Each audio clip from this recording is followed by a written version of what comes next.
जोरदार तालियों से स्वागत कीजिए तुलसी पीठाधीश्वर जगत गुरु राम भद्राचार्य जी का। ज्ञानवापी, उसके बाद मथुरा, उसके बाद किसी को ताजमहल नजर आता है, कोई को तो ज्ञानवापी तो हमारा जन्म सिद्ध अधिकार भी है, कर्म सिद्ध अधिकार भी है और धर्म सिद्ध अधिकार भी है ज्ञानवापी। मतलब आप कह रहे हैं कि इसके बाद मथुरा का नंबर आने वाला है? निश्चित तो तय हो चुका।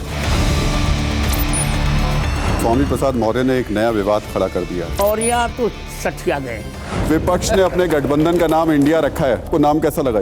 अच्छा नहीं लगा। मनोज मुंतशिर ने लेकिन माफी मांग ली, फिर भी कुछ लोग कह रहे हैं कि माफ नहीं करेंगे। आपको लगता है कि माफ कर देना चाहिए? नहीं, गलती तो बहुत बड़ी। क्या आप आचार्य धीरेन्द्र शास्त्री के जो चमत्कार हैं उनको मानते हैं? चमत्कारों को मैं नहीं मानता, मैं तो प्रतिभा का उपासक हूँ। भगवान राम को लेकर जो महात्मा गांधी के विचार थे, आप उससे सहमत हैं? महात्मा गांधी कोई हमारे लिए वो आदर्श नहीं, वाल्मीकि आदर्श हैं, तुलसीदास जी आदर्श हैं। पूरे देश के आदर्श हैं, वो राष्ट्रपिता हैं आचार्य। वो राष्ट्रपिता होंगे तो क्या उनके मरने के बाद क्या राष्ट्र बिना बाप का हो गया क्या? मथुरा तो आ जाएगा, लेकिन मस्जिदें कहाँ जाएंगी फिर? चाहे चाहे चली जाए, वो तो वो जाने।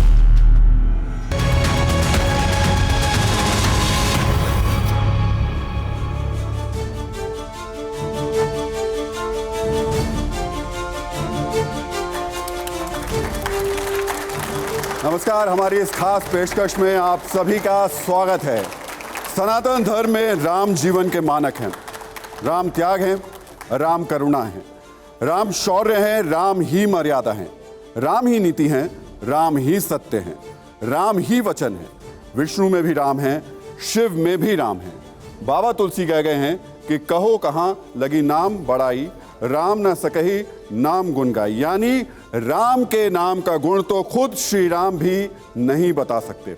आज के समाज में, आज के विवादों में, आज की राजनीति में, आज के संघर्षों में राम के आदर्श विचार क्या हैं, ये आज हम उनसे पूछने वाले हैं जिन्हें आज का तुलसी कहा जाता है।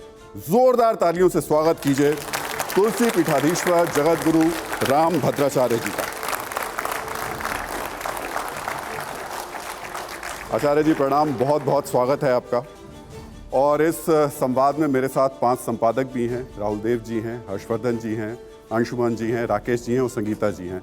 तो ये संवाद शुरू मैं करूं, बहुत सारे मुद्दों पर आपसे मुझे बात करनी है। आप निसंकोच प्रश्न कीजिए।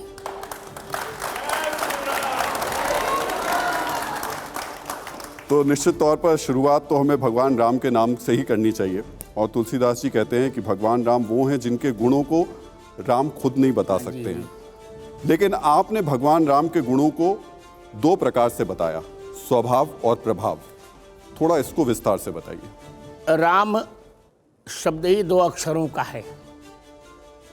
रा शब्द प्रभाववाचक है और म शब्द स्वभाववाचक है। प्रभाव और स्वभाव दोनों का मिलित रूप ही राम है।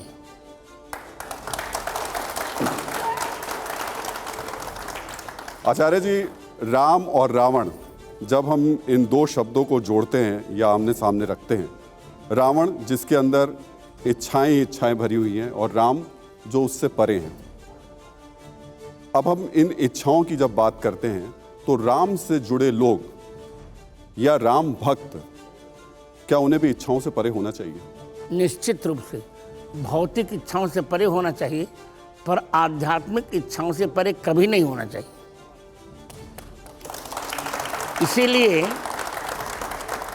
इसीलिए रामचरितमानस जी के बालकांड के दोहा क्रमांक 193 में गोस्वामी जी ने कहा, निज इच्छा निर्मित तनु माया गुण गोपाल।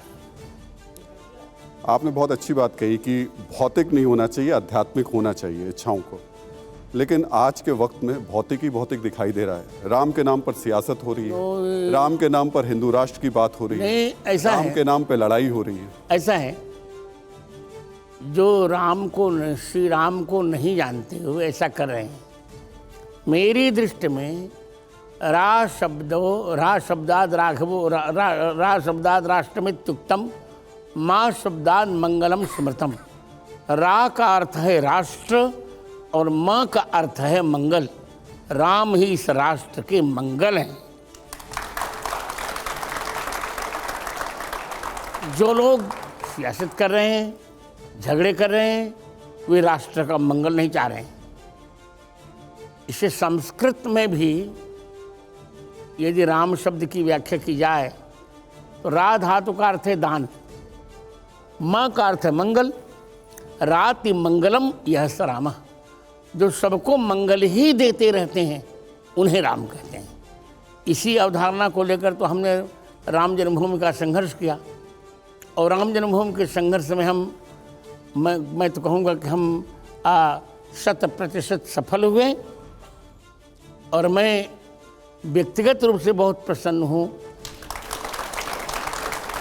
जगत गुरु, आपने जो कहा मैं उसी से एक सवाल आगे लेकर के चल रहा हूँ।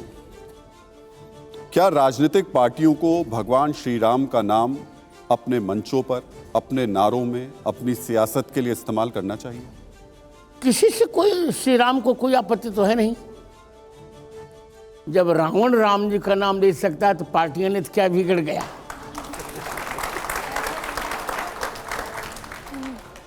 पर अगर उस नाम के जरिए लोगों को बांटने का काम हो जाए, वो नहीं, ऐसा नहीं होता, जरिया बना लिया, ऐसा नहीं होगा, ऐसा नहीं होगा। लोग समझ नहीं पा रहे हैं।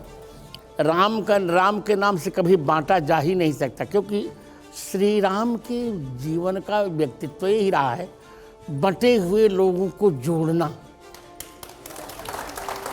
इसीलिए महोदय रामचरितमानस के अरण्य कांड के 11वें दोहे की 14वीं पंक्ति में भगवान राम के लिए कहा गया अति नागर भव सागर सेतु। भगवान राम सेतु हैं। सेतु बटे हुए दो भागों को एक में मिलाता है, दो किनारों को मिलाता है। तो राम तो कभी बांट ही नहीं सकते। जो राम के नाम पर बांटने की बात कर रहे हैं उनकी मूर्खता को मैं प्रणाम करता हूं।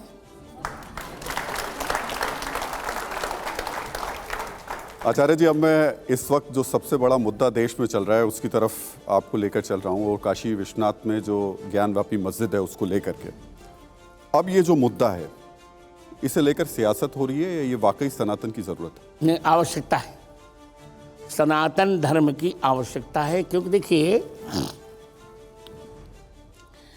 मैंने स्वयं ने वाराणसी में पढ़ा है। उस समय का ऐसा प्रचलन था कि जो ज्ञानवापी का एक बूंद भी जल पी लेता था वह प्रखर प्रतिभा का धनी बन जाता था। मैंने भी पिया। आज़ाद चंद्रशेखर ने भी ज्ञानवापी का जल पिया था। मैंने अपने जीवन के 16वें वर्ष में आज़ाद चंद्रशेखर पर संस्कृत में खंड काव्य लिखा था। ये तो भारतीय प्रतिभाएं समाप्त हो जाएं, इसीलिए प्रतिभा का जो स्रोत था ज्ञानवापी, उस पर इन लोग विधर्मियों ने अपना मस्जिद खड़ा कर दिया। मस्जिद वहाँ ही नहीं, जहाँ त्रिशूल हो, जहाँ डमरू हो, जहाँ हाथ धोने के लिए स्थान हो, जहाँ परिक्रमा, वहाँ कैसी मस्जिद? ये सब दुर्भाग्य का विषय है। हमने अब तक तो सहन किया, पर अब तो नहीं सहन करेगा। अब हिंदू जग गया है। 30,000 मंदिरों को तोड़ करके हमारे विधर्मियों ने भिन्न भिन्न स्थान बना डाले। ज्ञानवापी तो हमारा जन्म सिद्ध अधिकार भी है, कर्म सिद्ध अधिकार भी है और धर्म सिद्ध अधिकार भी है ज्ञानवापी। आचार्य जी, आपने एक शब्द का इस्तेमाल किया, हिंदू जाग गया है। इस पर मैं आऊँगा आपके पास में, लेकिन इसमें कोई दो राय नहीं कि ऐतिहासिक तथ्य बिल्कुल साफ तौर पर बताते हैं। जिन चिन्हों का आपने बताया, जिक्र किया, वो भी बताते हैं कि काशी विश्वनाथ में जिस जगह ज्ञानव्यापी मस्जिद है वहाँ मंदिर हुआ करता था। लेकिन ये भी सत्य है और ये भी तथ्य है कि पिछले कई वर्षों से वहाँ पर मुस्लिम समाज के लोग जाके नमाज पढ़ रहे थे। पढ़े पर था तो हमारा कोई बलात् किसी पर कब्जा कर लेते, इसकी क्या इसका अर्थ को उस अस्तित्व को नकारा जाए? वो हमारा था। ज्ञानवापी हमारी, ज्ञानवापी का अर्थ होता है ज्ञान का कुआं। वापी माने कुआं होता, बाउली या कुआं। तो हमारा था। कोई कहे कि हमने भारत पर आक्रमण कर लिया तो भारत उसका हो गया क्या? हमने स्वतंत्रता प्राप्त की कि नहीं की? जैसे आक्रांत भारत, विदेशियों द्वारा हथियाए गए भारत पर हमने स्वतंत्रता प्राप्त की, उसी प्रकार विधर्मियों द्वारा हथियाए गए ज्ञान वापी को प्राप्त करना हमारा नैतिक अधिकार है। आचार्य जी, लेकिन फहरिस्त लंबी होती चली जा रही है। ज्ञानवापी, उसके बाद मथुरा, उसके बाद किसी को ताजमहल नजर आता है, कोई कुतुब मीनार चला जाता है। जो हमारा होगा हाँ हमको नजर आएगा, कोई इसमें क्या संग होगा। देखिए, हम तो वर्णमाला के क्रम से चल रहे हैं। अयोध्या, का, काशी, मथुरा, अब जहाँ जहाँ भी हमारा होगा। मतलब आप कह रहे हैं कि इसके बाद मथुरा का नंबर आने वाला है? निश्चित तो तय हो चुका है। मथुरा तो आ जाएगा, लेकिन मस्जिदें कहाँ जाएंगी फिर? चाहे चली जाए, वो तो वो जाने। उनका हमने कोई ठेका तो थोड़े दिया है। देखिए, हम सह अस्तित्व पर विश्वास करते हैं। सह अस्तित्व होना चाहिए, साथ रहें सब लोग, प्रेम से रहें, पर यहाँ रहना है तो यदुवर और रघुवर होके रहना पड़ेगा, बाबर का और अकबर के होके नहीं रहना पड़ेगा। जगत गुरु, सनातन तो सहधर्म की बात करता है, साथ रहने की बात करता है, प्रेम की बात करता है। हमारे देश संविधान से चलता है और संविधान सबको अपने धर्मों का पालन करने की भी स्वतंत्रता देता है। सबको अपने धर्म के पालन की स्वतंत्रता है, पर किसी के धर्म को नष्ट करके किसी को पालन करने की स्वतंत्रता नहीं है। चंद्रमा को उदित होने की स्वतंत्रता है, पर तारागणों को नष्ट करके उदित होने की चंद्रमा को स्वतंत्रता नहीं दे सकती। रहीमन राज सराहिए शशिसम सुखद जो होए, कहा बापुरो भानु जो तपो तरियन खोए। तुम स्वयं जियो, पर हमको भी जीने दो, हमको भी जीने का अधिकार है कि नहीं? मेरे साथ 5 संपादक भी हैं, आप में से कोई सवाल अगर।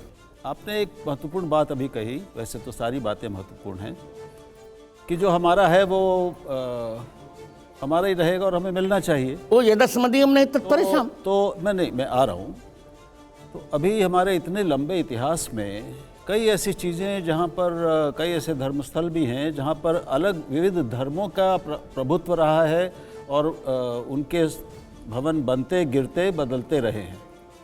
दूसरी बात कि हम केवल अतीत में जिएंगे, जो अतीत में था उसका हमने एक आज बदला लेंगे, ऐसा है, भविष्य बनाएंगे, ऐसा है जी। आप यान तो देखते ही होंगे। यान में होता यह है कि एक दर्पण होता है, वो आगे चलते समय पीछे दिखाई पड़ता रहता है।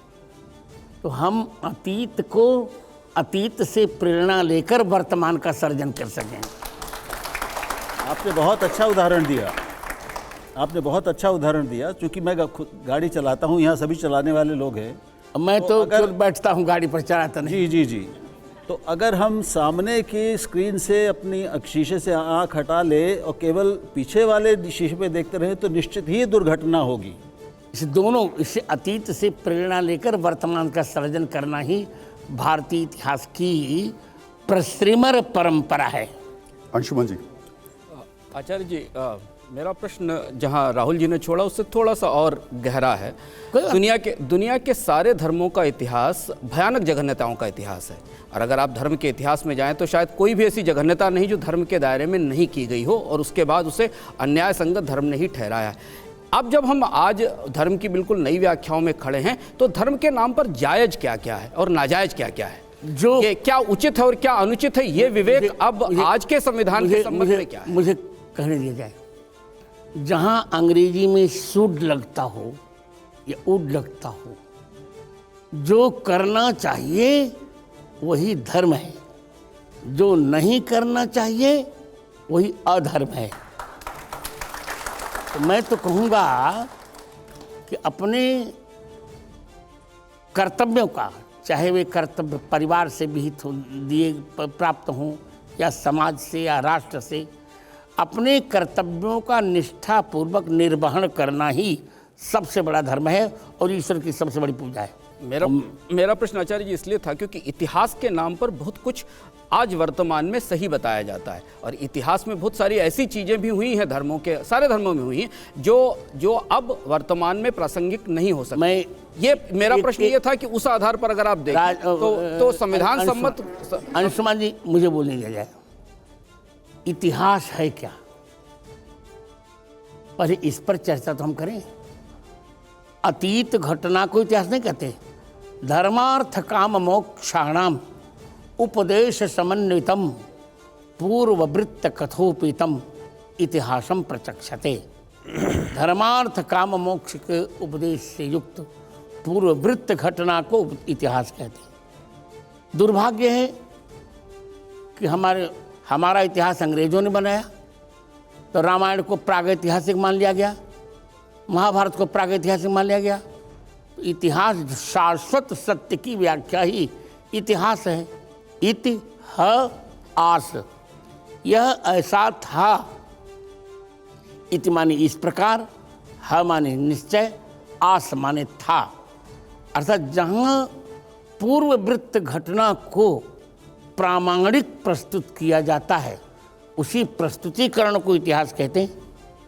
तो अब तक हमारे यहाँ धर्म के नाम पर जो हुआ, मैं तो मानता हूँ धर्म के नाम पर जघन्यता हुई नहीं, पंथ के नाम पर जघन्यताएं हुई। धर्म तो एक ही है, सनातन धर्म। सनातन धर्म के नाम पर कभी जघन्यता नहीं हुई, कभी अत्याचार नहीं हुआ, कभी हिंसा नहीं हुई। पंथ के नाम पर हुई होगी वो जाने। मजहब में और धर्म में बहुत अंतर है। मजहबों के नाम पर जो घटनाएं हुई होंगी उनका उत्तरदायी मैं नहीं हूँ, पर मैं मानता हूँ कि सनातन धर्म के नाम पर कभी भी किसी भी प्रकार का कदाचार मैंने नहीं देखा। हर्षवर्धन जी। जगत गुरु रामभद्राचार्य जी, अभी आपने जब शुरू किया तो आपने एक ऐसा नंबर दे दिया, एक ऐसी संख्या दे दी जिसके बाद ज्ञानवापी पर जो कुछ होगा वो तो छूट जाएगा। आप 30,000 की संख्या दे रहे हैं। अयोध्या में भव्य राम मंदिर बन रहा है, काशी में विश्वनाथ धाम बन गया, मथुरा, ये 3 स्थान दिखते हैं कि हिंदुओं के आस्था से सीधे जुड़े हुए हैं, लगता है कि एक मंदिर है, एक स्थान है। अब अगर ये 30,000 की संख्या होगी तो आज के आधुनिक भारत में कैसे सहअस्तित्व? मैं ये कहने जा रहा हूँ कि जितना हो सके कम से कम 3 तो हमें मिल जाए। भारत 3 अक्षर है ना, तो कम से कम 3 तो हमको मिल जाए मित्र। अयोध्या मिल जाए, काशी मिल जाए, मथुरा मिल जाए, फिर देखेंगे। नहीं जगत गुरु, इसमें थोड़ा सा ये लोगों के मन में भी रहता है और कई बार ये चर्चा में भी आता है कि इन 3 स्थानों पर क्या हिंदू जो धर्म गुरु हैं, शंकराचार्य हैं, आप जैसे जगत गुरु हैं, उनकी तरफ से क्या कोई भरोसा जाएगा कि ये 3 स्थान हैं, इसके बाद हम बात नहीं करेंगे? क्या नहीं करना चाहिए? वो तो परिणाम बताएगा, पहले 3 मिल जाए फिर हम बताएंगे। जगत गुरु, लेकिन यहाँ मेरा सवाल आपसे ये है कि आप कह रहे हैं ये 3 मिल जाएं, लेकिन कुछ वक्त पहले आरएसएस प्रमुख मोहन भागवत ने कहा था कि अयोध्या हो गया बस, अब काशी और मथुरा की बात नहीं। मैं उनकी बात नहीं करता, क्योंकि मैं इस समय धर्माचार्य के मार्ग से चर्चा कर रहा हूँ, और मोहन भागवत धर्माचार्य नहीं है। ही इज नॉट धर्माचार्य। एक 1900 मैं एक बस कंटिन्यू कर लूँ, इसमें 1991 का एक कानून भी है देश में, प्लेसेस ऑफ वर्शिप एक्ट, और वो कहता है कि 15 अगस्त 1947 से पहले अयोध्या को छोड़कर जो धार्मिक स्थल जिस जगह पे है वो वैसे ही रहेगा, उसी स्वरूप में रहेगा। ऐसा नहीं है, कानूनों में परिवर्तन भी होते रहे हैं। भारतीय संविधान में ही लगभग 126 27 परिवर्तन हुए हैं। जो हमारा है शाश्वत वो हमें मिलना चाहिए। मेरी बात सुनिए, ज्ञानवापी भारतीय प्रतिभा का पुंज है, और मथुरा गीता गायक की जन्मस्थल, ये तो हमको चाहिए ही चाहिए। इस पर समझौते का प्रश्न नहीं उठता। जैसे शंकराचार्य होते हैं उसी अधिकार से मैं भी जगत गुरु हूँ। भारत में 6 जगत गुरु हैं और 6 के समान अधिकार होते हैं, चाहे वो शंकराचार्य हो, चाहे रामानुजाचार्य हो, चाहे मैं रामानंदाचार्य, चाहे मध्वाचार्य, चाहे निम्बार्काचार्य। तो हम उस एक धर्माचार्य के अधिकार से एक कह सकेंगे कि जो हमारा है कम से कम 3 हमें मिल जाए। इसके बाद हम प्रयास करेंगे, उतना हम करेंगे जिससे भारत की अखंडता बनी रहे भारत का अस्तित्व बना रहे, भारत में कटुता न हो, पर 3 तो हमें मिल जाए। जगत गुरु जी, जो आप कह रहे हैं उस हिसाब से तो फिर इस कानून को हटाना पड़ेगा। आप इस कानून को हटाने की मांग कर रहे हैं? हम तो बहुत कुछ मांग करेंगे। हम तो यही चाहते हैं कि जो कानून में इंडिया दैट इज भारत, यही गलत है। हम तो कहेंगे भारत दैट इज इंडिया। क्या आप हिंदू राष्ट्र से भी सहमत हैं, वो बनना चाहिए? और सब कुछ बनना चाहिए। जो हिंदुस्तान है तो हिंदू राष्ट्र बनना चाहिए। मैं पत्रकार महोदय हिंदुस्तान नहीं बोल रहा हूँ जानकर, मैं हिंदुस्तान बोल रहा हूँ। हिंदुस्तान है तो वैसे हमारे शास्त्रों में तो हिंदू शब्द नहीं है, बहुत किसने बाद में कहा? आया भारत है। किसने कहा? गुरु जी, जगत गुरु जी, एक मैं पहले मैं बोलूं। मैं आपको ये बता रहा हूँ, शुक्ल यजुर्वेद की कौथुमी संहिता में एक मंत्र आया है जिसको माध्यान्दिनी शाखा में, धैर्य से सुनिए मेरी बात, जिसको माध्यान्दिनी शाखा में कहा गया मधुबातारितायते मधुक्षरन्ते सिंधवः। तो वहाँ आया है मधुबातारितायते मधुक्षरन्ति हिंदवः। तो जहाँ सिंधवः है वहाँ हिंदवः भी आया है। सुमेरु तंत्र में भी हिंदू शब्द आया है। हिंदू शब्द आया है हिमाचलम समारभ्य यावदिंदु सरोवरम तत्रस्था जनता यातु सा हिंदू रीति कथ्यते। हिमालय से लेकर इंदु सरोवर पर्यंत रहने वाली जनता को हिंदू कहते हैं। हुंकुरवत्यश्च दुह्यन्ते गावो यत्र समादृताः गो विप्र प्रतिमा सेवी स हिंदू रीति कथ्यते। जहाँ हिंकार करती हुई गौएं दुही जाती हैं उसे हिंदू कहते हैं। हिंसा च दूयते यत्र सदा चरण तत्परः गो विप्र प्रतिमा तुलसी प्रांगणे यस्य स हिंदू रीति कथ्यते। जहाँ हिंसा की निंदा की जाती है, जहाँ जिसके आंगन में गौ तुलसी का बिरवा हो वो हिंदू है। हिनस्ति भावनाम यातु हीनाम प्रसवतो मुदा रामकृष्णार्चकोयश्च स हिंदू कहते थे।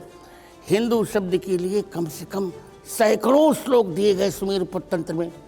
अब जिसको पढ़ना ही नहीं है, हमारी अवधी भाषा में करिया अक्षर भैंस बराबर सुनना जैसन पढ़वा, तो उसको कहने दिया जाए।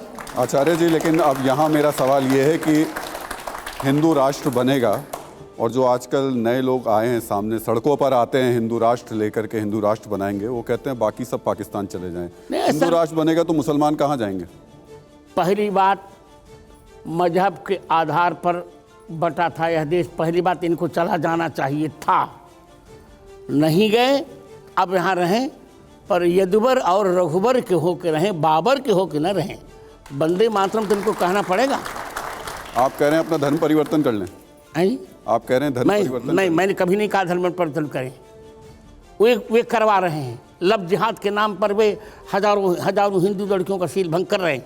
वे सब कर रहे हैं, हम नहीं कर रहे। आप जानते हैं लव जिहाद के नाम पर कितना हुआ, क्या क्या नहीं हो रहा है। अभी नौ में क्या हुआ, अभी श्रद्धा के 35 टुकड़े कर डाले गए। तब तो किसी पत्रकार की जू नहीं रुकी। अत्याचार की पराकाष्ठा हो गई।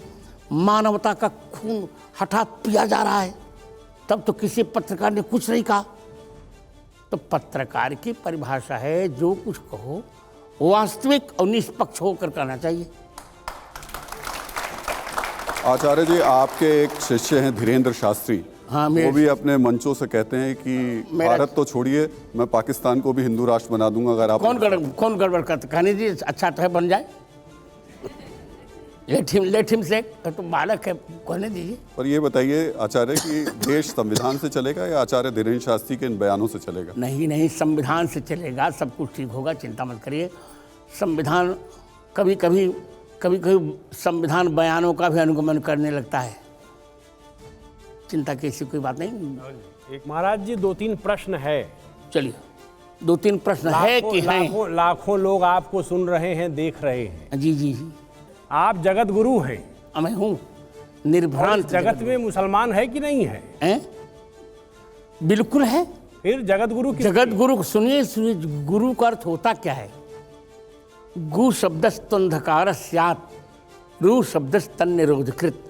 हृदय की कुंठा को जो मिटा दे वही जगत गुरु है। तो मेरे वक्तव्य से मुसलमानों को भी हृदय की कुंठा मिटा लेनी चाहिए। एक दूसरा मुद्दा ये है, अभी 3-4 महीने पहले एक बैठक हुई देवबंद में, वहाँ मौलाना अरशद मदनी साहब ने एक बहुत अच्छी बात कही, एकता की बात कही। उन्होंने कहा कि जो अल्लाह है और जो ओंकार है, ये दोनों में दार्शनिक रूप से एकता है। इस पर आप क्या कहना चाहते हैं? मैं सुनना चाहता हूँ, समझना चाहता हूँ, क्योंकि मंच पर विवाद खड़ा हो गया। मैं तो ये नहीं कहना चाहता, मैं यही कह रहा हूँ कि ओंकार शब्द शास्त्रीय है। अब अल्लाह शब्द उनका कहाँ से शास्त्रीय हो तो वो जाने। अच्छा, ओंकार बड़े कि राम बड़े? दोनों एक। राम का पर्यायवाची ओंकार, ओंकार का पर्यायवाची राम। महाराज जी बस रुक जाइए। निराकार ओंकार मूलम तुरीयम। आप मुझे बोलने देंगे तो मैं बताऊं। अब प्रश्न तो आप सुन लेंगे तब ना। मैंने सुन लिया। नहीं, अभी कहाँ सुना? मैंने सुन लिया भाई। निराकार नहीं किया मैंने भी प्रश्न। आप निराकार ओंकार मूलम दोनों एक कैसे हो जाएगा? राम साकार है, ओंकार निराकार है। पहले आप या झगड़ा कर लें या सुन। नहीं आचार्य जी, आप बताइए। आपके चरणों में प्रणाम। नहीं पहले आप सुनिए, आप सुनिए। आप निराकार ओंकार मूलम तुरीयम, यह रामचरितमानस के उत्तरकांड के 108वें दोहे का 3रा श्लोक है। निराकार का अर्थ होता क्या है? राकेश जी पहले संस्कृत पढ़ के आइए। जहाँ निषेध होता है वहाँ अ लगता है या तो अन लगता है। जैसे न उचित को अनुचित कहते हैं। क्या आपने न उचित को निरुचित कभी सुना है क्या? यदि सुना हो तो बताइए। न उचित को निरुचित सुना है आपने? कि न आवश्यक को निरावश्यक सुना है आपने? तो यदि न आवश्यक को निरावश्यक नहीं सुना है, न उचित को निरुचित नहीं सुना है, तो न आकार को निराकार नहीं कहा जा सकता। निराकार का अर्थ होता है निर्गता आकाराः यस्मात्, जिनसे सभी आकार निकले हैं उसे निराकार कहते हैं। आपने मैं बहुत आत्मविश्वास से कर रहा हूँ राकेश जी, बहुत पढ़ा लिखा व्यक्ति हूँ मैं। आचार्य जी सुनिए जरा, मैं बोल एक वाक्य बोलूँ। जी बिल्कुल बिल्कुल। यदि अनाकार शब्द आपने कहीं सुना हो ईश्वर के लिए, तो मैं आपके सामने त्रिदंड फेंक दूंगा अपना। आचार्य जी, आपने जितने अच्छे तरीके से बताया, सनातन धर्म की व्याख्या की, हिंदू राष्ट्र के बारे में बताया, दिक्कत इस देश में ये हो गई है कि नूह जैसी घटनाएं जब होती हैं और सड़कों पर जय श्री राम के नारे लगाते हुए जो लड़के निकलते हैं, वो इन परिभाषाओं को नहीं जानते हैं। वो सिर्फ इतना जानते हैं कि हिंदू राष्ट्र होगा, जय श्री राम का नारा लगाएंगे और दूसरे मजहब के दुकानें जला देंगे, बाइक जला देंगे, गाड़ियां जला देंगे। ऐसा नहीं होगा। ऐसे उन्माद को नहीं सहन किया जाए। मेरा वक्तव्य यदि कोई ध्यान से सुने, मैं तो कहा करता हूँ कि मैंने कभी चमत्कार को नमस्कार नहीं किया, प्रतिभा का सम्मान करता हूँ। मेरे प्रतिभा संपन्न वक्तव्यों को लोग सुने और सुन करके शास्त्रीय व्याख्याएं समझें। मैं संतों से भी कहूँगा कि संतों को बहुत पढ़ना चाहिए। आज सब कुछ हो रहा है पर संत पढ़ नहीं रहा है। लेकिन इस वक्त आचार्य जी, अगर आप देखेंगे, देश के कई शहरों में ऐसी स्थिति बनी हुई है, हिंदू मुसलमान आपस में झगड़ा करते सब समाधान हो जाएगा। नूह को लेकर के कोई खास संदेश देना चाहेंगे आप? मैं यही कहना चाहूँगा बच्चों से कि बचपन को प्रबुद्ध करो, युवकों से यौवन को शुद्ध करो और वृद्धों से बुढ़ापा को सिद्ध करो। स्वामी नहीं, एक मैं आ रहा हूँ एक बार, क्योंकि एक ये जो बार बार बात होती है हिंदू राष्ट्र की, अब अलग से हिंदू राष्ट्र बनाने जाएंगे क्या? और दूसरा उससे भी ऊपर है, आपके नाम में भी लगा हुआ है राम भद्राचार्य जी। हम लोग भी अवध के लोग हैं, राम ही राम सब जानते हैं। और क्या कहें? और राम राज्य की जब कल्पना करते हैं तो 2 चौपाई की लाइन है, दैहिक दैविक भौतिक तापा, राम राज नहीं काहूँ व्यापा। और उसके आगे भी है कि सब नर करहि परस्पर प्रीति चलहि स्वधर्म निरत श्रुति नीति, ये आपको दिख रहा है क्या? कैसे हो पूरा पूरा दिख रहा है, यही स्वधर्म है, हिंदुत्व ही स्वधर्म है, जो हिमालय के समान स्थिर हो।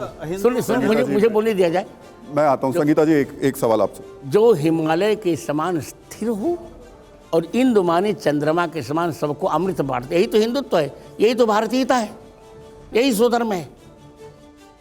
हमारे कुरानों में 33 बार कहा गया काफिरों को काट डालो, हमारे यहाँ कहा गया वसुधैव कुटुम्बकम मा हिंसा सर्वभूतानि, किसी की हिंसा मत करो। ये क्यों नहीं देखते आप? हमारा स्वधर्म यही है। पर मान लो कहीं हमारी बहन बेटियों की इज्जत को लूट रहा हो, तब अहिंसा परमो धर्म रटेंगे, गलत बात। तब तो अहिंसा परम अधर्म, तब कहेंगे अत्याचार हिंसा न करना सबसे बड़ा अधर्म है। आचार्य जी, जब आप ये बात बोलेंगे ना, तो नूह में हो सकता है रात में फिर और कुछ लोग तलवारें लेकर निकल पड़े कि ये तो कह रहे हैं कि ऐसे वक्त में हिंसा जो है वो अधर्म नहीं है। कितना सहन करें, कितना सहन करें? कबल कह लगी सहो रहो मन मारे, नाथ साथ धनु हाथ हमारे। हम सबको सहिष्णुता करें, सब लोग सहन करें, अभी सहन करने के समय है, थोड़ा सा संयम बरतें, सब कुछ ठीक हो जाएगा। संगीता जी। जगत गुरु जी, लगातार लगभग ये आरोप लगता रहता है कि पिछले 1 दशक में हिंदू जो है वो बड़ा उग्र हो गया है। क्या हो गया? उग्र। बिल्कुल उग्र नहीं हुआ। आप लगातार नहीं, अपने अधिकार को बेटी, अपने अधिकार को मांगना उग्रता नहीं है। नहीं, मेरा अपने अधिकार को मांगना उग्रता नहीं है। याचना नहीं, अब रण होगा, संग्राम महाभीषण होगा। अपने अधिकार को मांगना उग्रता नहीं है, अपने अधिकार को ना मांगना यही नपुंसकता है। हाँ, हिंदू अब थोड़ा हिंदू में पौरुष जग गया है, उग्र नहीं हुआ। आचार्य जी, मैं थोड़ा सा सवाल हो सकता है आपको अजीब लगे, लेकिन स्थिति ये है कि अगर कोई अजीब लगता ही नहीं, अगर हिंदू ऐसे जग गया है तो उधर वाले कहते हैं कि हम सर तन से जुदा कर देंगे, वो भी अपने धर्म को लेकर उतने ही उत्तेजित नजर आते हैं। जो कुछ होगा तब निर्णय होने दीजिए, हमारा उनका क्या करें। तो फिर देश में कैसे होगा? कानून चलेगा या यही कानून चले? कानून वालों को चाहिए कि उनको भी समझाएं। लव जिहाद पर क्यों नहीं रोक लगा रहा कानून? क्यों हिंदू लड़कियों को फंसाया जा रहा है? क्यों ऐसा कुछ नहीं? हमको तो सिखाया जाता कि आप सहनशील बनो, उनको कोई कुछ नहीं कहता। दोनों को हम स्वीकार कर, इसे हम चाह रहे हैं, हम इसे चाह रहे हैं कि समान नागरिक संहिता भी हो और समान नागरिक संहिता के साथ साथ जनसंख्या का नियंत्रण भी हो। आचार्य जी, हो सकता है 23 अगस्त को हमारा चंद्रयान जो है वो चंद्रमा पे उतर जाए। हम एक उस तरफ जा रहे हैं और दूसरी तरफ अगर हम धर्म पर अपने ही देश में इस तरीके के संघर्ष करें, संघर्ष तो नहीं क्या स्थिति बनेगी? नहीं, संघर्ष नहीं करना चाहिए। सबको सह अस्तित्व की भावना से रहना चाहिए। हम अपने धर्म का पालन करें, वो हमें न छेड़े। देखो, भूल कर भी किसी को न छेड़ेंगे हम, हमारा सिद्धांत है, भूल कर भी किसी को न छेड़ेंगे हम, और छेड़ने पर किसी को न छोड़ेंगे। महाराज, इतना अगर हम लोग कभी भारतीय इतिहास में हमने तो सबको एक करके देखा, हमारे गुरुओं ने सबको मिलाया है, इतना परायापन क्यों है? मुझे आश्चर्य यही लग रहा है, हम पराया क्यों मानते हैं मुसलमानों को? किस हमने कहा पराया माना? पराया माना होता तो रहीम बात में ऐसा लगता है कि वो है, हम हैं। मुझे बोले भावना आ रही, नहीं, मुझे बोली थी, यदि पराया हमने माना होता तो चित्रकूट में रहीम को क्यों रख? हाँ, यदि पराया हमने माना होता तो वृंदावन में रसखान की समाज क्यों मरते? हम तो सब कुछ तय करने को तैयार हैं, पर वो भी तो राम कहने को तैयार हो जाएं। तो मान ही रहे महाराज, वो तो नहीं, मैं समझता हूँ। नहीं, कभी नहीं मान रहे। जितना अत्याचार हिंदुओं पर हो रहा आप ध्यान नहीं दे पा रहे हैं, या तो आप किस दृश्य से देख रहे हैं, आपका चश्मा कैसा मैं नहीं जानता। जितना अत्याचार हो रहा है वर्णन मत करो। श्रद्धा का अत्याचार क्या कम हुआ? आचार्य जी, लेकिन आपने ही कहा था शुरुआत में कि बंटवारे के वक्त मुसलमानों को पाकिस्तान चले जाना चाहिए। नियम तो यही था। क्यों मजहब के आधार पर परायापन आ जाएगा? हम पराया क्यों मानते हैं? हम एक कैसे होंगे? एक कैसे करेंगे लोगों? एक तब होंगे जब एक दूसरे का सम्मान करेंगे। संगीता जी। गुरुजी, मेरा एक प्रश्न है, मेरा प्रश्न ये है कि हमारे जनमानस के अंदर राम वो हैं जो मर्यादा पुरुषोत्तम है, नीति मानते हैं, कोमल हैं, सहृदय हैं, लेकिन वही राम हम विभिन्न जगहों पर देखते हैं क्रोधित भी होते हैं, क्या करें, नाराज है। क्या करें? राम का असली स्वरूप क्या है? सुनो बेटी, जब क्षमा को कायरता माना जाने लगता है तब राम जी का क्रोधित होना उचित हो जाता है।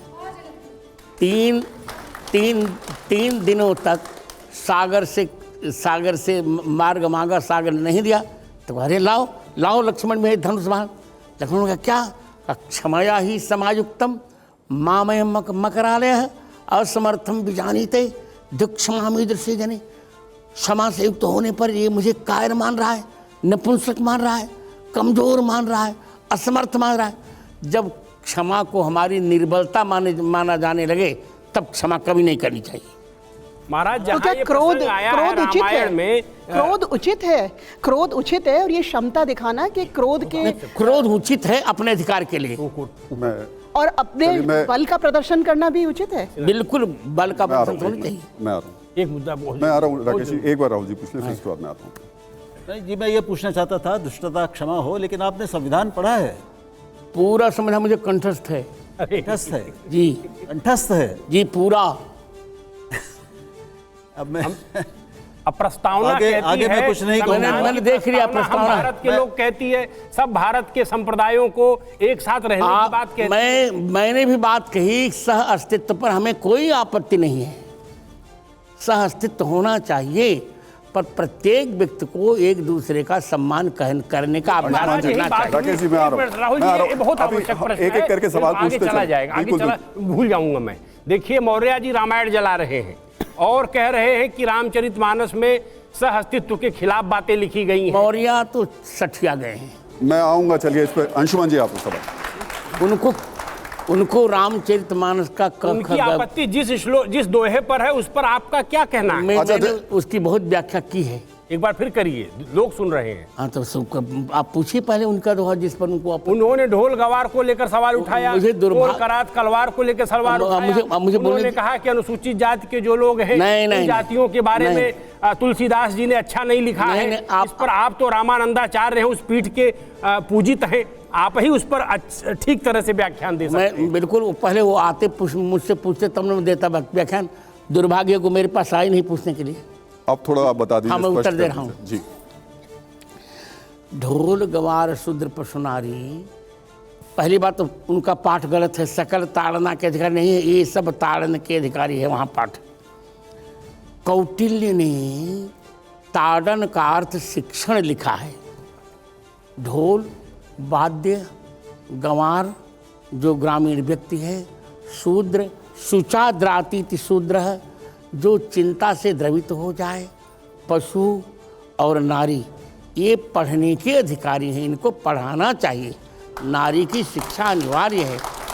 रामचरितमानस का एक भी अक्षर न तो संविधान के विरुद्ध है और न वेद के विरुद्ध है और न भारतीय मानसिकता के विरुद्ध है, न मर्यादा के विरुद्ध है। आचार्य जी, लेकिन स्वामी प्रसाद मौर्य ने एक नया विवाद खड़ा कर दिया है। वो कह रहे हैं कि हर मस्जिद में मंदिर ढूंढेंगे तो फिर बद्रीनाथ में अगर आप ऐतिहासिक तथ्यों पे जाते हैं तो वो कह रहे हैं बौद्ध मठ था वहाँ पे। नहीं, उनको ज्ञान ही नहीं, कुछ ज्ञान नहीं उनको। बद्रीनाथ शाश्वत मठ है, पद्मासन पर बद्रीनाथ विराजमान है। बद्रीनाथ का प्रमाण पुराणों में है, सभी पुराणों में है। वो क्या जानते हैं? पर जब हम थोड़ा सा इतिहास में जाते हैं तो 7वीं और 8वीं शताब्दी में बद्रीनाथ के निर्माण की बात होती है, और वो हालांकि ये उनका दावा है कि शंकराचार्य ने उस वक्त बनाया था, लेकिन जब हम वेदों में जाते हैं तो वहाँ बद्रीनाथ धाम का जिक्र नहीं है। नहीं, बद्रीनाथ भगवान का जिक्र है, नहीं, पर बद्रीनाथ धाम का जिक्र नहीं है। स्कंद पुराण में जरूर है, विष्णु पुराण में जरूर है, लेकिन जी ये वेद का उपब्रह्मण ही तो है। वेद की व्याख्या ही तो पुराण है बेटे। वेद की व्याख्या विभेद त्यल्प सुताद वेदो न मामयम प्रहरिष्यति। वेद की वेदों के गूढ़ मंत्रों की व्याख्या ही तो पुराण है, तो बिल्कुल ठीक है। और वेद में भी वेद के मंत्र में भी बद्रीनाथ धाम का वर्णन है। प्रजापतिश्चरति गर्भे अंतर्जायमानो बहुधा विजायते तस्य योनिम परिपश्यन्ति धीरास तस्मिन् हतस्थुर भुवनानि विश्वा। शुक्ल यजुर्वेद के 31वें अध्याय का 21वां मंत्र है ये। प्रजाओं के पति परमात्मा चरत गर्भे अंतर्जायमा हिमालय के गर्भस्थल में विराजमान है। तस्य योनिम परिपश्यन्ति धीराः, उनके उस रहस्य को धीर जन देखते हैं। तस्मिन् हतस्थुर भुवनानि विश्वा, उन्हीं बद्रीनाथ में संपूर्ण भुवन विश्वा विराजमान है। जब वेद पढ़े कोई तब न समझ में आए। लेकिन अगर ऐसी स्थिति में जब हम बात सब कुछ कर रहे हैं और ख़ासतौर से सनातन धर्म की कर रहे हैं, आचार्य जी, सहनशीलता एक बहुत प्रमुख गुण होता है सनातन धर्म में। स्वामी प्रसाद मौर्य ने जब ये बात कही तो खास तौर से कुछ साधु संतों की तरफ से ये बात आई कि उनका गला तक काट देना चाहिए। जब उन्होंने उचित बहुत अनुचित कहा तब सनातन का हमने तो नहीं कहा गला काटने की बात। पहली बात मैं अपने वक्तव्य के लिए जिन्होंने कही आप उससे सहमत हैं? नहीं, गला काटने की बात नहीं। आचार्य जी, फिर सर तन से जुदा करने वाले और गला काटने वालों में फिर फर्क क्या रह जाएगा? भाषा पर सबको संयम रखना चाहिए। गला काटने वालों को भी और सर जुदा करने वालों सबको संयम रखना चाहिए। मैंने तो नहीं कही। अंशुमन जी। आचार्य जी, आप जो कह रहे हैं, आपसे ज़्यादा बेहतर इसको कौन समझ सकता है। भारत का सनातन अपने चिंतन में जितने विरोध को आमंत्रित करता रहा है, उतना विरोध किसी और धर्म ने आमंत्रित नहीं किया। जिन शब्दों का मैं प्रयोग कर रहा हूँ, जिन शब्दों का प्रयोग अखबार की दुनिया में दूसरे संदर्भ में होता है, टीका, टिप्पणी, मीमांसा, शास्त्रार्थ, खंडन, मंडन, आज का सनातन इन सारी चीज़ों पर तो गला काटने की बात करने लगता है ऐसे प्रश्न उठाने पर। नहीं, गलत। ये आप जिस परंपरा से आते हैं उस परंपरा में वितंडा खड़ा करना नियम है। आप मेरी बात सुनिए जी। कभी भी भारतीय तत्ववेत्ताओं ने ये सब बातें नहीं की, विरोधों का परिहार किया। हमारे ब्रह्म सूत्र के 4 अध्यायों में विरोध परिहार नामक अध्याय भी है। हम विरोधों का परिहार करते हैं। हाँ, पहले कोई इतना असहिष्णु वाक्यों का प्रयोग नहीं करता था, तब गला काटने की बात कोई नहीं करता था। अब जब ऐसा करने लगे थे लोग, जैसे जैसा झंडा वैसा डंडा लोगों ने कर डाला। पहले गालियां भी तो नहीं दी जाती थी। क्या आज के समय में जो साधु सन्यासी हैं वो राजनीति में कुछ ज्यादा रुचि लेने लगे हैं? ऐसे आरोप आप पर भी कभी कभी लगते हैं। हाँ, मैं तो रुचि लेता हूँ। मैं महाराज हूँ तो महाराजनीति करता हूँ तो क्या बिगड़ गया। और राजनीति तो साधु पहले से करते रहे। ऋषियों ने राजनीति की, तब उसका क्या नाम, उसका बेन को दंडित किया। नारद ने, वशिष्ठ ने राजनीति की, तब रावण को दंडित किया। नारद ने राजनीति की, तब कंस को दंडित किया। चाणक्य ने राजनीति की, तब महापद्मनंद को दंडित किया।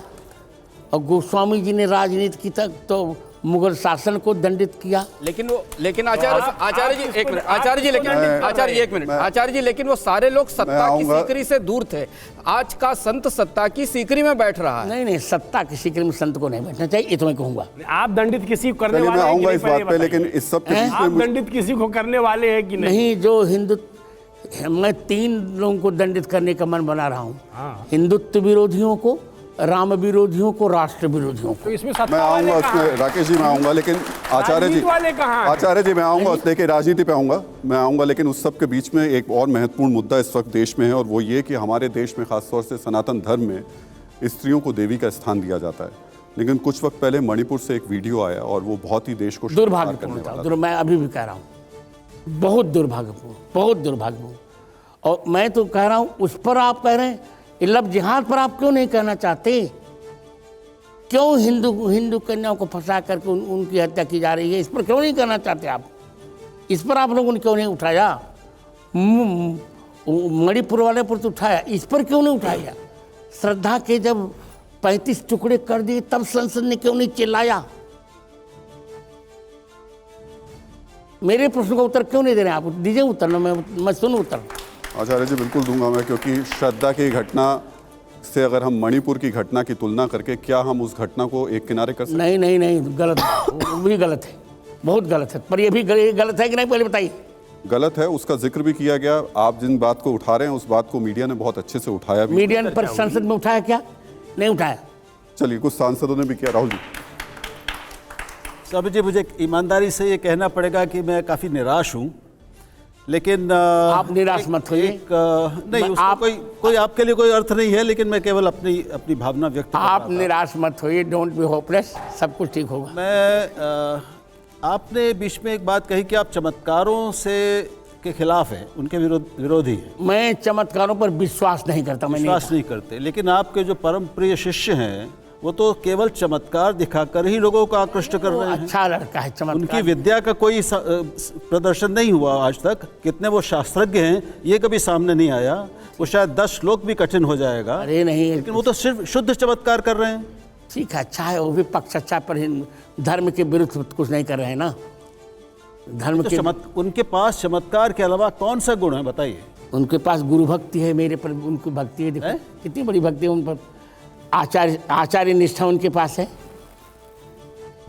अब चूंकि वो उनके आचार्य आप हैं, वो आपके शिष्य हैं, तो ये तो परस्पर प्रशंसा वाली बात हो गई। मैं प्रशंसा नहीं कर रहा हूँ, मैं असत्य नहीं बोलता। मैं बात तो वही हुई ना। नहीं, ऐसा नहीं। लेकिन आपके उस सुनिए, मेरी बात में सुनिए।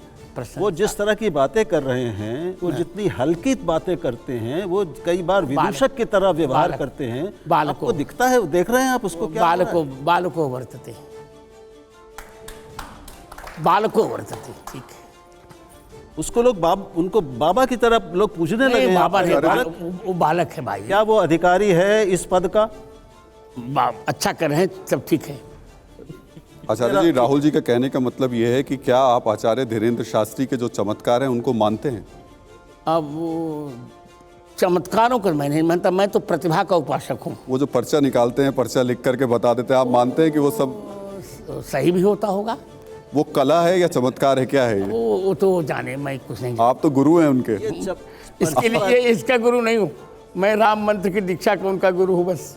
पर आपको पता, चमत्कार के अलावा उनमें कौन सी प्रतिभा आप में दिखी और कौन सी विद्या दिखी? सहनशील, अच्छा बालक है और सबको लेकर चलता, सहअस्तित्व की भावना है, ठीक है जो कुछ हो रहा है। समझ गए महाराज। आचार्य जी, इस वक्त एक और देश में बड़ा मुद्दा है, वो यूनिफॉर्म सिविल कोड को लेकर के है और कहा जा रहा है कि उसकी बहुत ज़्यादा आवश्यकता है। क्या अचानक इतने सालों बाद इस देश में समान नागरिक संहिता की जरूरत क्यों पड़ रही है? वो पहले से पड़ी हुई, अब कोई किसी ने उठाया नहीं, अब उठाया जा रहा है। अच्छा, और उसको होना भी चाहिए। मैंने कहा कि उस कानून में जनसंख्या नियंत्रण भी जोड़ना चाहिए। ये 25 साल पहले भी उठाया जा चुका है महाराज, कई बार उठाया जा चुका है प्रश्न। हाँ, उठाया जाता, अब होगा। देखिए, बहुत सी बातें हो गई जो अप्रत्याशित थी। 370 की हमने कल्पना नहीं की। सही बताइए, इसमें हम बैठे हैं, हमने 370 हटाया, 35 से हटाया, ट्रिपल तलाक हटाया और राम जन्मभूमि ले आए, तो सब कुछ। अब तो विकसित भारत हो रहा है ना हमारा। अब हम एक भारत और श्रेष्ठ भारत की ओर जा रहे हैं। सब कुछ ठीक करेंगे, ये भी ठीक होगा।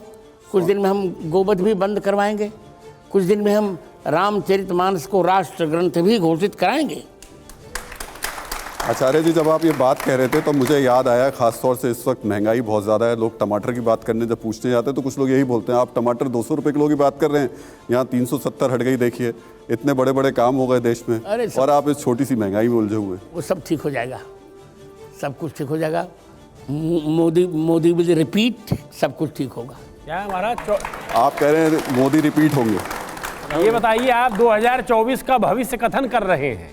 मैं हाँ, तो मैं अब क्या होगा भविष्य में 2024 में? अच्छा होगा। आचार्य जी, क्या आपने मोदी जी का जिक्र किया? मैं आ रहा हूँ, एक मिनट आ रहा हूँ। आपने मोदी जी का जिक्र किया, आप मतलब ये कह रहे हैं कि 2024 में फिर प्रधानमंत्री मोदी बनेंगे? बिल्कुल, बनना भी चाहिए। नहीं चाहिए आज। और जो विपक्ष ने आपने कुछ और बात कही थी। कह दिया मैंने, कह दिया, चलो कह दिया। विपक्ष ने अपने गठबंधन का नाम इंडिया रखा है और इंडिया जो एक तो तरीके से, पर आपको नाम कैसा लगा? ये अच्छा नहीं लगा। इंडिया नाम आपको अच्छा नहीं लग रहा? क्योंकि देश का नाम है, उसको गठबंधन से नहीं जोड़ना चाहिए। फिर ऐसे तो तमाम योजनाओं के नाम भी फिर उस पर नहीं रखने चाहिए। ये गठबंधन करना तो नहीं रखना चाहिए। देखिए, राहुल गांधी जनेऊ पहन रहे हैं, आप आशीर्वाद नहीं दे रहे हैं उनको। प्रियंका गांधी को आशीर्वाद नहीं दे रहे हैं। वो मैं बहुत कुंडली मुझसे मत करवाइए, सब ठीक ठाक है। मोदी जी को आशीर्वाद दे रहे हैं, यहाँ आशीर्वाद नहीं दे रहे हैं। संगीता जी, आपके मोदी जी मेरे मित्र हैं, मित्र पर तो प्रेम करने चाहिए। संगीता जी। गुरुजी, इतना वैमनस्य, इतना झगड़ा, क्या परिणति है इस? परिणति अच्छी होगी, सब कुछ ठीक हो जाएगा। आप धैर्य रखिए, सब कुछ ठीक हो जाएगा। लेकिन शांत तो कोई हो नहीं रहा है ना। है जी। हर पक्ष अपनी बात पे अडिग है, तो इसमें टकराव और झगड़ा ज्यादा ही पड़ेगा। आगे क्या? संगीता जी, मेरी बात सुनिए। यदि मैं प्रश्न से डर नहीं रहा हूँ और कथा भी कहेगा फिर भी मैं डर नहीं और मुस्कुरा कर उत्तर दूंगा।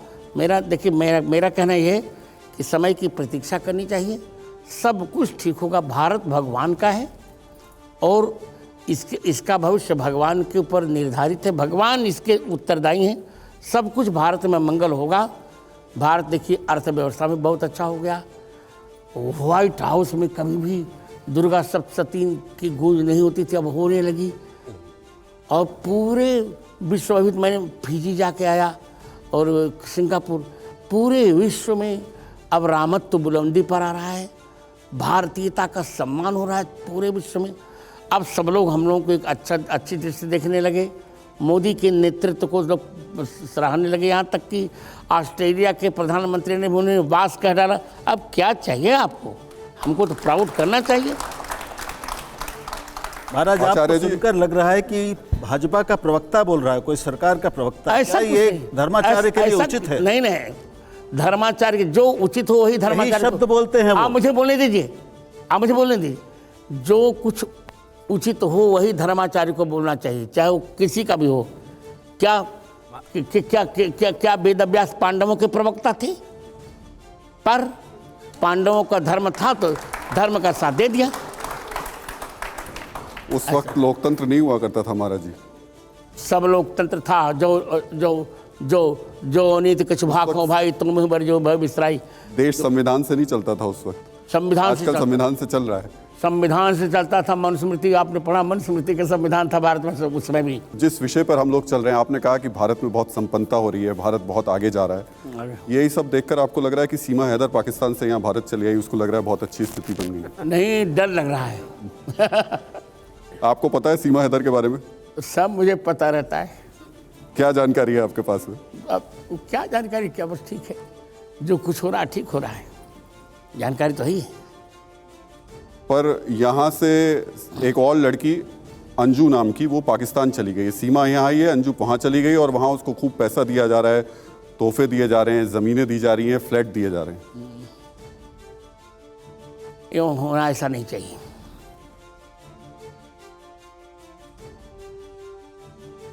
आचार्य जी, आदि पुरुष फिल्म के बारे में आपने ज़रूर सुना होगा। मैंने सुना, क्या देखा, मैं दुखी हूँ, उत्तर दे दिया मैंने।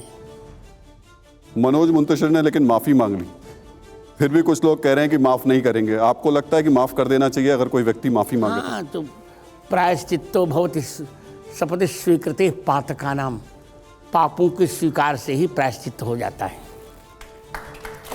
माफ़ी करने लायक गलती थी उनकी, आप मानते हैं? नहीं, गलती तो बहुत बड़ी है। आप माफ़ करेंगे उन्हें दिल से? दिल से तो मैं माफ़ नहीं करूँगा, उसे भले माफ़ कर दूँ।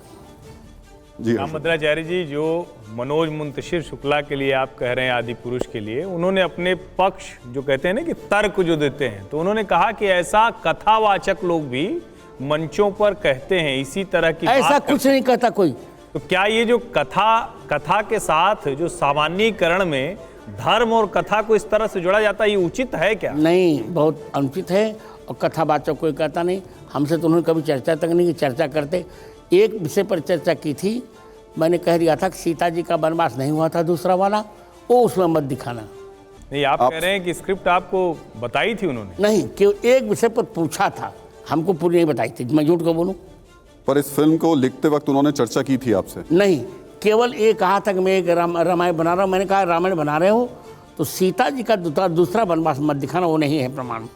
अब हम क्या समझें कि कितना गलत कर डाला, सुसेन की जगह विभीषण की पत्नी को कर डाला, क्या क्या सब अपने मन से कर डाला। कुछ महाराज जी, आपने इतनी बड़ी बात कह दी इतने सरलता से कि सीता जी का दूसरा वनवास नहीं है। इस पर मेरी भारतीय इतिहास में आप सुनिए, बड़ा एक प्रसंग है पौराणिक। आप मेरी रामायण का उत्तर आप मुझे खारिज कर रहे हैं। आप मुझे सुनना ही नहीं चाहते तो मैं क्या करूं? पूरा दंडवत प्रणाम करके सुनना चाहता हूं। क्या सुनना चाहते? आप सुन ही नहीं रहे। वाल्मीकि रामायण का उत्तरकांड कैसे आप खारिज कर रहे हैं? आप मेरी एक पुस्तक है सीता निर्वासन एवं संबूक नहीं, कल आप ले आइएगा मेरे यहाँ से या किसी से मंगवा लीजिए। वाल्मीकि रामायण में पहले 6 ही कांड थे, उत्तरकांड नहीं था, केवल 6 कांड थे। गीता प्रेस को चिट्ठी लिखी और कहिए इसको बाहर करो और वाल्मीकि रामायण का संशोधित पाठ प्रकाशित करो। हमने चिट्ठी लिखी पर वो माने तब ना। अरे जगत गुरु की बात नहीं मान रहे? नहीं मानते। क्यों नहीं मानेंगे? हमने राम सब शंकराचार्य को सुनिए, रामचरितमानस में भी मैंने लिखी 4200 गलतियां उन्होंने की थी, पुरानी प्रतियों को नहीं देखा था। जब उन्होंने नहीं माना तो हमने अलग से संपादन किया, फिर उन लोगों ने मुकदमे मेरी विजय हुई। लेकिन आपने तो उसे वापस ले लिया ना, आपने रामचरितमानस को संशोधित किया था जी। नहीं, 400 साल पहले जो गोस्वामी तुलसीदास जी लिख गए थे। आपको मेरा दुर्भाग्य है कि आप समझ नहीं पा रहे संपादन और संशोधन का अंतर। मैंने संपादन किया है, संशोधन नहीं।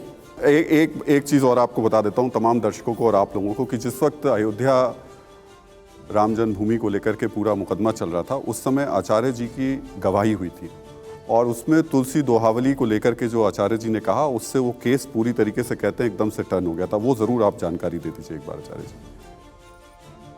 मैं तुलसी दोहा शतक एक गोस्वामी जी का ग्रंथ है, उसमें उन्होंने स्पष्ट लिखा है, राम जन्म महि मंदिर ही तोर मसीत बनाए, बहु हिंदुन जौनन हती तुलसी की नहीं हाय। 15 दोहे पूरा कंठस्थ है मुझे, सब मैंने कोर्ट में उपस्थित किया था। अदालत की कार्रवाई में हुआ क्या था, वो थोड़ा किस्सा जानना चाहते हैं हम लोग। अदालत में भिन्न भिन्न प्रश्न हुए थे। मेरा बयान तो 100 पृष्ठों में है। मूल प्रश्न था कि राम जन्मभूमि का प्रकरण क्या वैदिक है, क्या राम जन्मभूमि पर वेद ने कुछ कहा? तो मैंने उनको कहा कि अथर्ववेद के 10वें कांड के 31वें अनुवाक का द्वितीय मंत्र है, अष्टाचक्रानवद्वारा देवानां पूरयोध्या यस्याम हिरण्मयः कोशः स्वर्गो ज्योतिषाभृतः। 8 चक्रों वाली 9 द्वार वाली वह अयोध्या, जिसमें मंडप के आकार का एक स्वर्ण मंदिर है, वहाँ पर भगवान राम का आविर्भाव हुआ।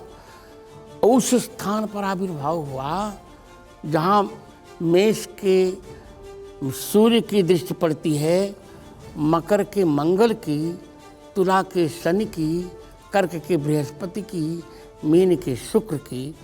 ठीक उत्तर दिशा में सरयू बह रही हैं, 300 धनुष पर बह रही हैं सरयू। उद्धरण भी मैंने बहुत से दिए थे, यहाँ तक कि 441 उद्धरण मैंने दिए थे। और उत्खनन जब हुआ था तो 437 उद्धरण प्रामाणिक मिले थे, 4 उद्धरण केवल धूमिल थे, वो भी हमारे ही पक्ष में थे। ये सारे पक्ष मैंने दिए थे और आप लोगों के स्नेह से, भारत माता के आशीर्वाद से दोनों उच्च न्यायालय और उच्चतम न्यायालय दोनों निर्णयों में मेरे वक्तव्यों के उद्धरण दिए गए हैं और हमको राम जन्मभूमि प्राप्त हुई। आचार्य जी, राम मंदिर बनने वाला है, जल्दी 2024 में उद्घाटन भी हो जाएगा, लेकिन अभी के वक्त में राम के 2 विचार पूरे देश में देखने को मिल रहे हैं। एक विचार तो महात्मा गांधी के हैं, कुछ वक्त पहले मुरारी बापू से हमने बात की थी, वो भी वही बात कहते हैं। ईश्वर अल्लाह तेरो नाम वाली बात, उनकी कहानी आती है, उनके विचार आते हैं। लेट हिम से। और एक दूसरे वो लोग दिखते हैं जो कि नूह में लोगों को मारते हैं और जय श्री राम के नारे लगाते हैं। ये 2 विचार भगवान राम के इस नहीं है, भगवान राम के विचार नहीं, भगवान राम का विचार है सब लोग सुखी रहें, सर्वे भवन्तु सुखिनः। हाँ, कोई किसी को छेड़े नहीं, हमें अपने धर्म को पालन करने की स्वतंत्रता दी जाए। ये नहीं कि हमारी रामनवमी पर आप गोली चला दें या हिंदुओं को मार डालें, ये सब ना हो। भगवान राम को लेकर जो महात्मा गांधी के विचार थे, आप उससे सहमत हैं? मैं वाल्मीकि के विचार से सहमत हूँ।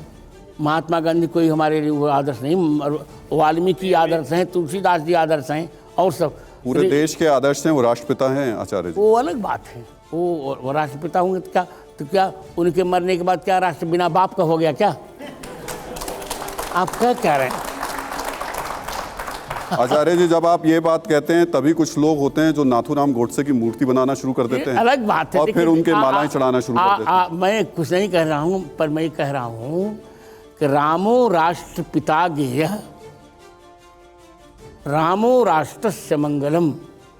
राष्ट्र के मूल पिता राम जी हैं, जिनका कभी विनाश नहीं होता, और राम जी ही राष्ट्र के मंगल हैं।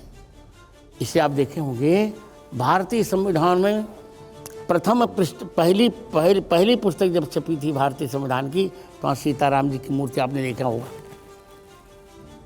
तो विचार तो अपने अपने होते रहते हैं, विचार लोग करते रहते हैं। हाँ, राम जी के लिए मैं इतने कहूँगा कि वो राष्ट्र के मंगल हैं। मैं ये आप कह रहे हैं महात्मा गांधी राष्ट्रपिता नहीं, आप कह रहे हैं कि नहीं, मैं स्वीकार नहीं करते। मैं ये कह रहा हूँ कि पिता तो जगत के राम जी हैं, जगत पिता रघुपति बिचारी।